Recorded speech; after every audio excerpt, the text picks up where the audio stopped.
Hola mga kayuman! Ayan, itlex ko lang yung pinabili kong mangga, talong at mais sa aming housekeeping kahapon. Dinala din niya sa admin kahapon. Ayan.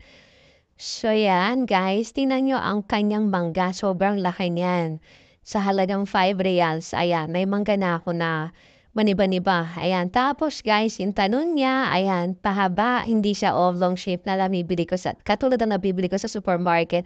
Yung mais niya, may bakas pa na talagang galing kaha-harvest lang. Ayan, no, may mga ugat-ugat pa. Ayan, may damit pa siya.